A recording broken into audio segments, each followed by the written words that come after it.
Welcome back, everybody, to my last brain cell. And you already know, man, y'all know what time it is. Question of the day.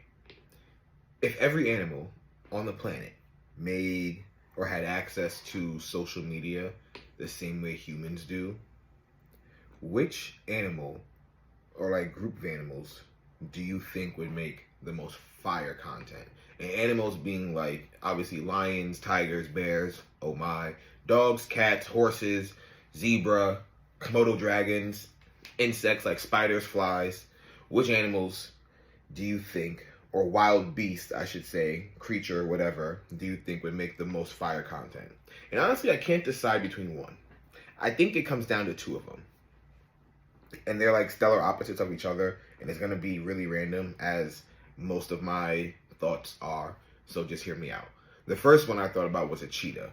I think they would just make fire content. I think it'd all be like POV type of content, and we would see like all their kills. We would watch them run at astounding speeds. We watch them battle each other. We watch them race. I think it'd just be really, really fire, right? I don't think their edits would be that good, but I think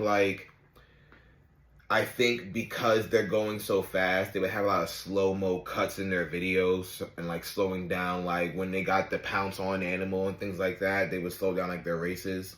I think that'd be fire. But I think the most fire content on social media would probably come from ants, because it wouldn't just be one ant. Like cheetahs would be like, they'd be individualized like human beings are, but ants would be like by colony. You know what I mean? And they would just have some fire. Like, we would watch them like go pick up like a corn dog off the floor. We'd watch them like slowly tear apart like an animal carcass or whatever that they're trying to eat and bring back to the queen. We watch them get turned in the colonies. Like, I think it'd just be gas. I think ants would have some of the most fire content in all social media. Like, their edits would be fire. Like, yeah, their edits would definitely be fire, because you know that they're partying. Like, you know they're going ham. Like, don't let there be water droplets on the ground. Like, they're going crazy. They're gonna be like, yo, I feel like they're the ones who play pranks. Or when the humans play pranks on them, like there's that guy who goes around, he puts like a big piece of food in the ground, and then the ant leaves, and he comes back with his homie just for a little piece in the ground. They get tight. I feel like that'd be the time he'd be like, all right, y'all, I'm here at this big ass chip. Like, I'm about to go bring the squad over here so we can bring this back to the queen. About to have a feast tonight.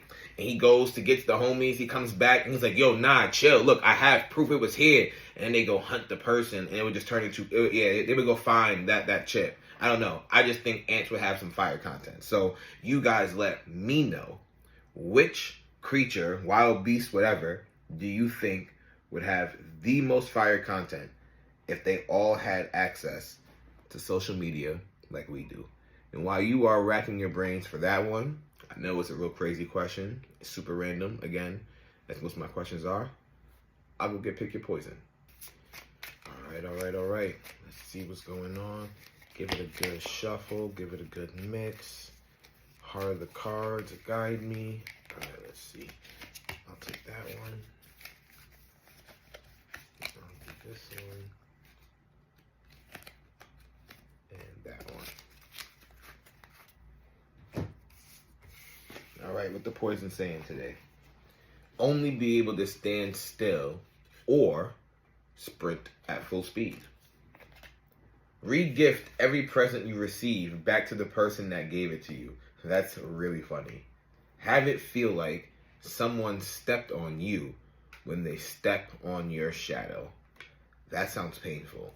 Wow, damn, that's a really good one. Okay, so first of all, re-gifting every present you receive back to the person that gave it to you is unbelievably rude that I can't even fathom picking that one, so I'm going to eliminate it.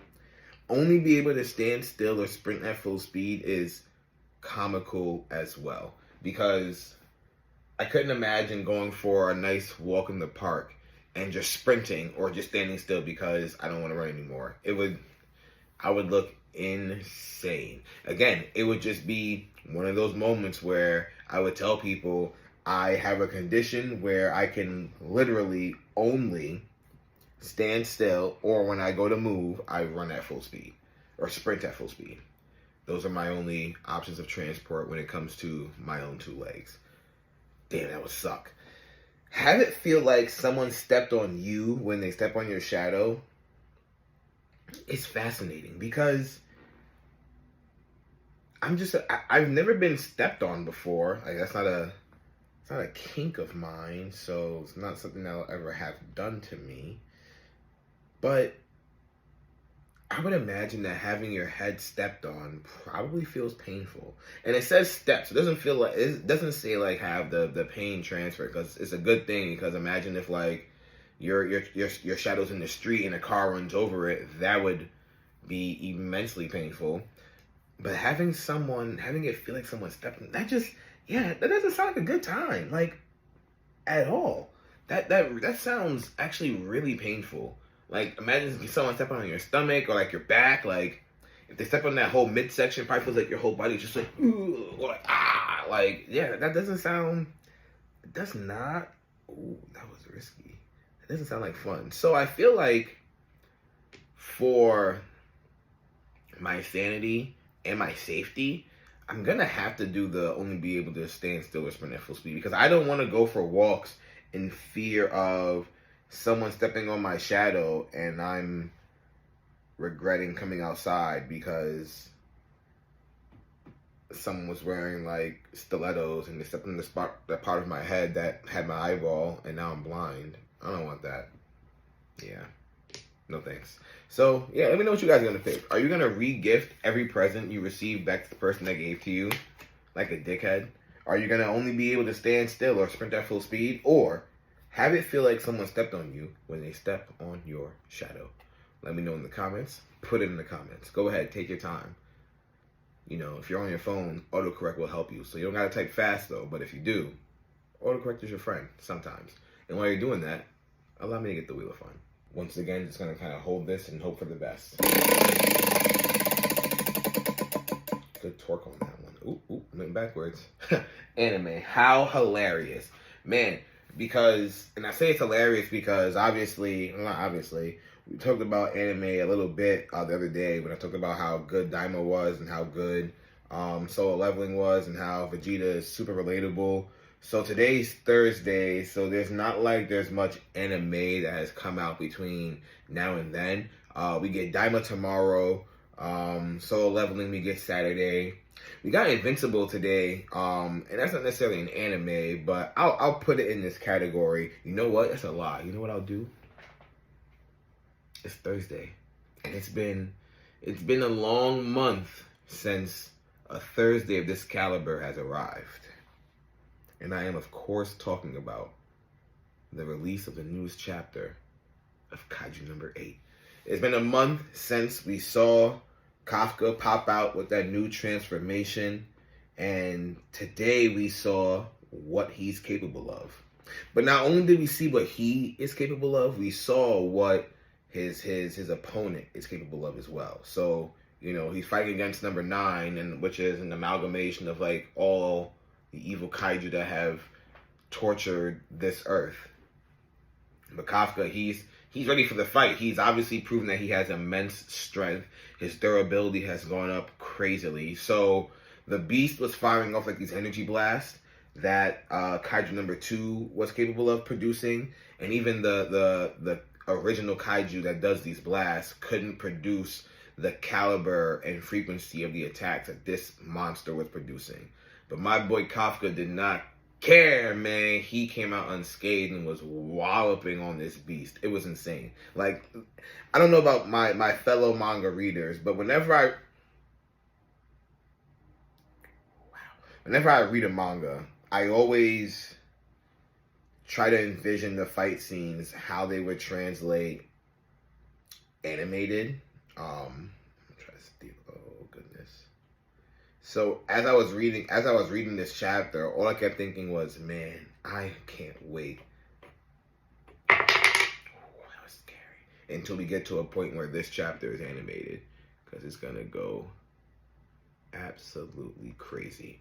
It was insane to read. But at the end of the chapter, you know, number 9 started to like grow in size. So it looks like the next chapter we have, we're gonna get some a reveal of number 9's true form, which I'm really looking forward to, because this was obviously like, you know, the cocoon of sorts, right? This was just the Metapod before the Butterfree came out. So I'm really excited to see what the author of Kaiju number 8 cooks up next for this transformation, man. Because and the best part is it comes out in 2 weeks. Yeah, at least I hope, because although he took this month off, it doesn't mean he won't drop a showcase. Because I think I said this to you guys before when it came to Kaiju number 8. In the past, when he was dropping chapters, he dropped a couple chapters, and then like every like 6 or so chapters, he would drop a showcase, which was just like a compilation of art. And he hasn't done one in a while. Or maybe he had, I don't remember. I want to say it's been like maybe 2 or 3 chapters since he's done one. And with him having this month break, there's a very high chance that we'll get the next chapter in the next 14 days, which is when the next chapter is supposed to release.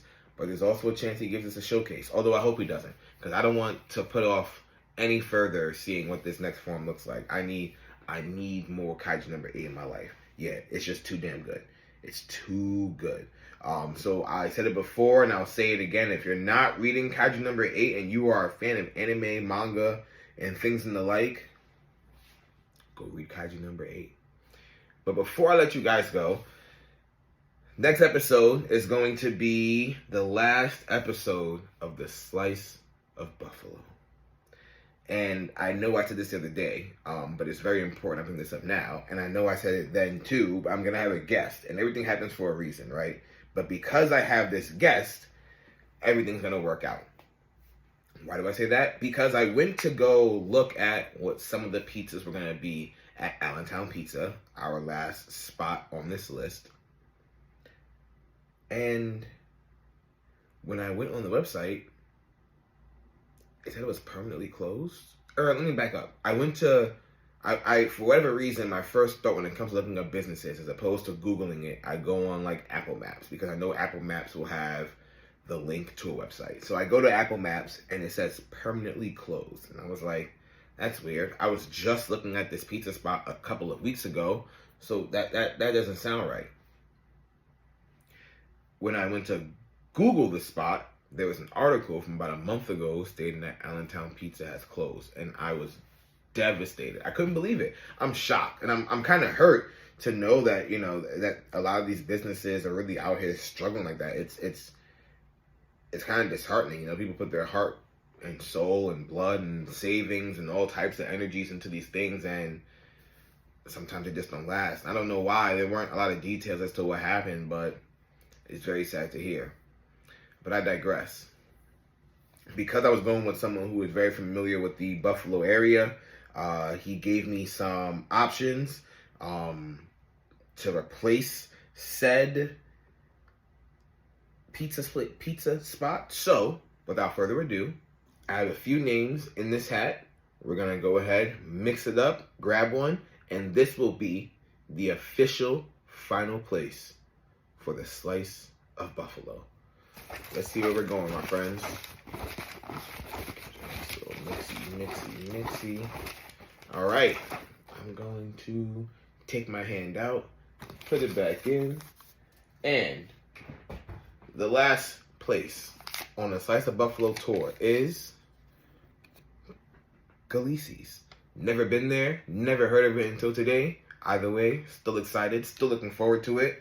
I'm giving up on this tower. Let's see how far we got. 1, 2, 3, 4, 5, 6, 7,